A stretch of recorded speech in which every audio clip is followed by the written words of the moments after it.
Assalamu alaikum wa rahmatullahi wa barakatuh.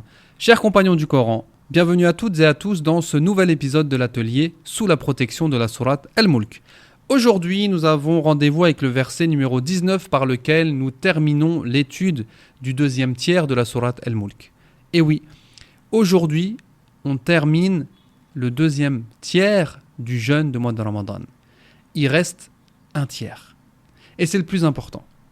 Car dans ce tiers, il y a les 10 dernières nuits du mois de Ramadan, et dans ces 10 dernières nuits, il y a Laylatul Qadr. Cette nuit qui contient énormément de récompenses, et Inch'Allah, à partir de demain, on évoquera des petits rappels de 1 ou 2 minutes avant chaque cours pour pouvoir nous motiver à faire des efforts pour atteindre cette nuit, et pour pouvoir surtout jouir de cette récompense qui est meilleure que 1000 mois d'adoration. On commence avec l'explication du verset numéro 19, et avant ça, je vous remercie encore et toujours pour votre assiduité, pour votre régularité, pour votre sérieux, pour vos encouragements. Barakallahu fikum, qu'Allah vous récompense et qu'Allah nous compte tous parmi les rapprochés et les adeptes de sourate Al-Mulk. Bismillahi walhamdulillah, wassalatu wassalamu ala rasulillah, amma ba'd. فيقول الله تعالى أولم يروا إلى الطير فوقهم صافات ويقبضن ما يمسكهن إلا الرحمن إنه بكل شيء بصير. Traduction: n'ont-ils pas observé les oiseaux au-dessus d'eux, déployant et repliant leurs ailes tour à tour? Seul le tout miséricordieux les maintient en l'air, lui qui est le clairvoyant, lui qui voit toutes choses. Dans les versets précédents, Allah subhanahu wa ta'ala, il a menacé l'homme qui se considère comme souverain, qui pense avoir le pouvoir absolu, en lui démontrant que les bienfaits dont il jouit peuvent se transformer en dur châtiment, et notamment le bienfait de la terre sur laquelle il vit et le bienfait du ciel qui le protège. Après les menaces des versets précédents, la théorie et l'exemple pratique, parce qu'Allah subhanahu wa ta'ala, il nous menace avec des châtiments à venir, mais il nous rappelle que ces châtiments ont déjà eu lieu sur des peuples précédents qui ont mécru en lui et qui ont été ingrats envers les bienfaits d'Allah subhanahu wa ta'ala. Donc après ce rappel terrifiant, Allah subhanahu wa ta'ala nous invite à réfléchir de nouveau sur la création.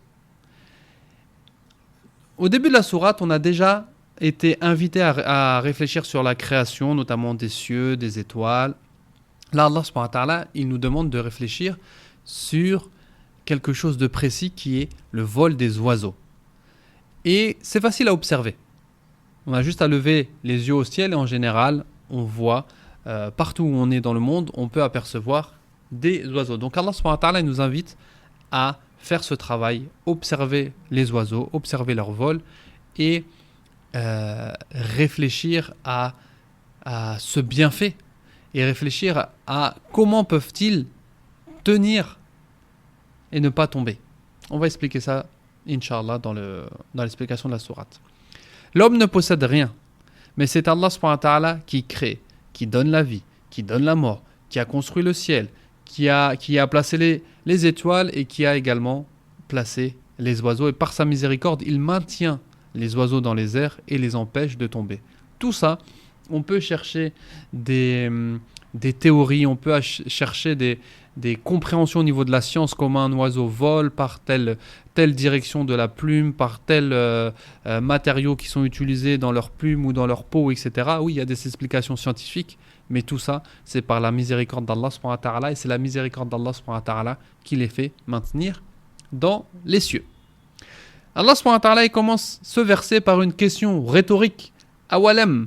Donc, awalem. On commence par la hamza qu'on a déjà vu, ce qu'on appelle harf istifham, qui est une préposition, une particule d'interrogation. Ensuite, on a le wa, harf al-atf, et le lem, qui est harf al-nafi, qui est une préposition, une particule qui sert de négation. Donc, awalem yaraw. N'ont-ils pas observé yaraw?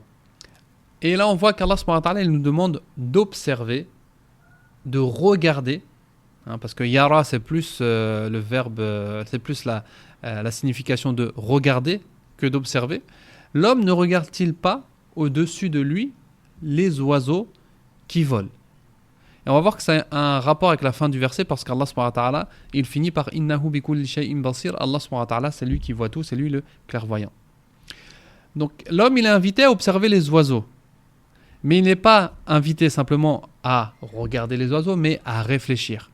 À réfléchir sur la création. Parce quand on parle de la création, et qu'en français on parle de méditation, méditer sur la création, en arabe, en fait, on n'utilise pas ça. Méditer sur la création, c'est plutôt réfléchir sur la création. C'est at-tafakkur. Si vous prenez les versets du Coran qui parlent de l'observation de la création, vous allez avoir le verbe tafakkara et non pas tadabbara. Tadabbara, c'est une réflexion particulière concernant les versets del Coran al-Karim. Donc Allah subhanahu wa ta'ala, il invite l'homme à observer, à regarder et à observer la création pour prendre conscience de la perfection de cette création et la perfection de ce mécanisme par lequel les oiseaux peuvent tenir dans le ciel. At-tayr, awalam yaraw at-tayr. At-tayr, là, c'est traduit par les oiseaux, donc au pluriel. Parce que ce qui est voulu dans ce verset-là, at-tayr, c'est l'espèce animale qui est les oiseaux. N'observe-t-il pas les oiseaux? Qu'ils soient grands, qu'ils soient petits, qu'ils soient gros, qu'ils fonctionnent, qu'ils aient des descriptions différentes, des couleurs différentes, n'observent-ils pas n'importe quels oiseaux? Comment ils peuvent tenir dans le ciel? Donc c'est pour ça que c'est au singulier pour ceux qui disent voilà pourquoi c'est traduit au pluriel et en arabe c'est au singulier. Il y a plusieurs versets dans lesquels Allah subhanahu wa ta'ala invoque ou évoque plutôt le singulier pour parler de l'espèce des oiseaux. Awalam yara ila at-tayr fawqahum saffati wa yaqbid. Par ces deux mots, saffat wa yaqbid, Allah subhanahu wa ta'ala nous met en avant les mouvements, enfin le mécanisme qui sert aux oiseaux pour voler.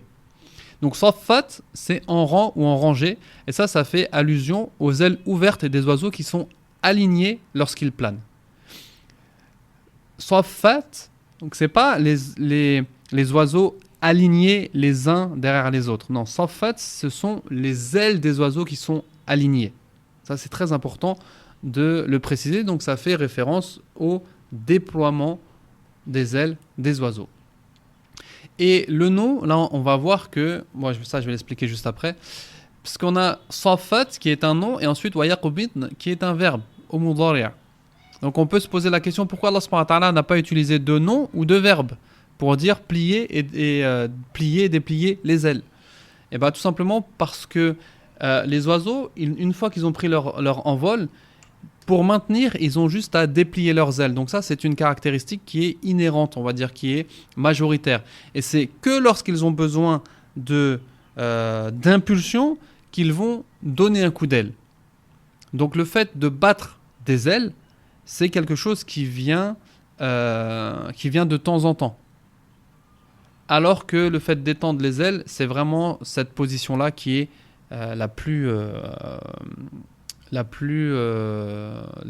inhérente, on va dire, aux oiseaux. Wa yaqbin, lorsqu'ils replient leurs ailes, en référence au battement des ailes. Invitation à réfléchir à ce phénomène incroyable qui est le vol des oiseaux, résultat d'une création parfaite d'Allah subhanahu wa ta'ala. Et comme je vous l'ai dit, le verbe au présent indique la répétition alors ou quelque chose de momentané. Donc ça nous montre que les oiseaux, ils ont une position, avec leurs ailes, ils peuvent voler. Et pour reprendre de l'impulsion, ils sont obligés de faire à répétition, de temps en temps, un battement d'ailes. C'est pour ça qu'on a saffat qui est un nom et yaqbin qui est un verbe. Il y a le nom qui nous décrit la position de l'oiseau et le verbe qui nous décrit vraiment l'acte que l'oiseau doit faire pour pouvoir se maintenir ou pour pouvoir reprendre de l'impulsion. Seul Ar-Rahman les maintient en l'air. Tout cela est le fruit de la miséricorde d'Allah subhanahu wa ta'ala, et dans le mot Ar-Rahman, on a le sens d'amour, le sens de miséricorde et de proximité. Allah subhanahu wa ta'ala est Ar-Rabb, Ar-Rahman, Ar-Rahim. Celui qui est possesseur de la rahma, de la miséricorde. Et là, on voit bien que c'est le mot Ar-Rahman, parce qu'on l'a vu dans l'explication de Surat Al-Fatiha, que Ar-Rahman, il renvoie à la miséricorde générale d'Allah subhanahu wa ta'ala qui touche toutes les créatures dans ce bas monde, dont les oiseaux. Tout ce que vous voyez comme bien, tout ce que vous voyez comme amour, comme miséricorde et proximité, tout ça vient de la miséricorde d'Allah subhanahu wa ta'ala qui est issue du nom Ar-Rahman. Al-Basir, donc innahu bikulli shay'in basir, en réponse à notre invitation précédente d'observer, Allah subhanahu wa ta'ala, il nous fait remarquer que notre observation, elle a des manquements. Notre observation ou notre regard, il n'est pas parfait, contrairement à lui subhanahu wa ta'ala qui voit tout et qui voit comment sont créés les oiseaux, comment est créé le mécanisme de leur vol. Allah subhanahu wa ta'ala, il voit donc toutes choses, contrairement à l'homme qui ne peut pas tout voir, et même lorsqu'il voit, il ne prend pas conscience de tout ce qui se passe. On peut voir des choses, on peut voir des oiseaux voler, mais jamais, c'est rare, on va se prendre un temps, on va dire Subhanallah, regarde la miséricorde d'Allah, comment ces oiseaux-là font pour voler, etc. etc. Donc, par cette fin de verset, Allah subhanahu wa ta'ala nous blâme. Premièrement, il nous fait revenir à notre place, en disant qu'Allah subhanahu wa ta'ala est le seul qui voit tout et directement. Vous avez besoin de regarder et vous avez besoin de prendre un temps pour observer et pour réfléchir, pour prendre conscience de certaines choses. Voici la différence entre Allah subhanahu wa ta'ala, al-Basir, et l'homme qui regarde ou qui voit, mais dont sa vision n'est pas complète, contrairement à Allah subhanahu wa ta'ala. أَوَلَمْ يَرَوْا إِلَى الطَّيْرِ فَوْقَهُمْ صَافَّاتٍ وَيَقْبِضْنَ. N'observent-ils pas les oiseaux au-dessus d'eux, volant, déployant et repliant leurs ailes tour à tour? Seul le miséricordieux les maintient en l'air. Tout ça, c'est le fruit de la miséricorde d'Allah subhanahu wa ta'ala. Lui qui est le clairvoyant, lui qui voit toutes choses. Quelques leçons. L'invitation une nouvelle fois à observer la nature à travers un regard spirituel. Ce n'est pas simplement de regarder pour regarder, mais regarder et avoir quelques réflexions autour de la création d'Allah subhanahu wa ta'ala. Dans la nature, il y a des signes de la miséricorde d'Allah pour ceux qui réfléchissent. Parmi ces signes, observer les oiseaux, observer les animaux d'une manière plus générale. Dans le vol des oiseaux se trouvent des signes pour l'homme qui prend le temps d'observer. L'homme peut fabriquer des choses en s'inspirant de la création d'Allah subhanahu wa ta'ala. Il y a beaucoup d'avions où les cerfs-volants ou autres ont été fabriqués en s'inspirant de la création d'Allah et en s'inspirant du vol des oiseaux. Donc l'homme, il n'invente rien du tout. L'homme, il ne crée rien du tout. Il reprend la création d'Allah, il reprend les éléments, il reprend les concepts et les systèmes créés par Allah subhanahu wa ta'ala du néant. Il s'inspire de ça pour pouvoir fabriquer des choses. Mais Allah subhanahu wa ta'ala nous met en garde dans Surat Al-Hajj où il dit « Ô vous les hommes, une parabole vous est proposée, écoutez-la. Ceux que vous invoquez en dehors d'Allah ne sauraient même pas créer une mouche. » Tout ce qui est tout petit là, vous ne saurez pas. Jusqu'à maintenant, on ne sait pas comment la mouche, elle vole. Quand même, il s'unirait pour cela. Et si la mouche les dépouillait de quelque chose, il ne saurait le lui reprendre. Le solliciteur, celui qui demande, et le sollicité sont également faibles. Subhanallah, ce verset-là, il est incroyable. Et je vous l'ai mis simplement pour que vous preniez le temps de le lire et de réfléchir autour de ce verset. Qu'Allah subhanahu wa ta'ala nous donne un exemple. Une mouche. Réfléchissez à la création de la mouche. Réfléchissez à cet être qui est tout petit, mais qui pourtant est si incroyable. Et dernier enseignement, Allah subhanahu wa ta'ala, al-Basir, le clairvoyant, celui qui voit toutes choses.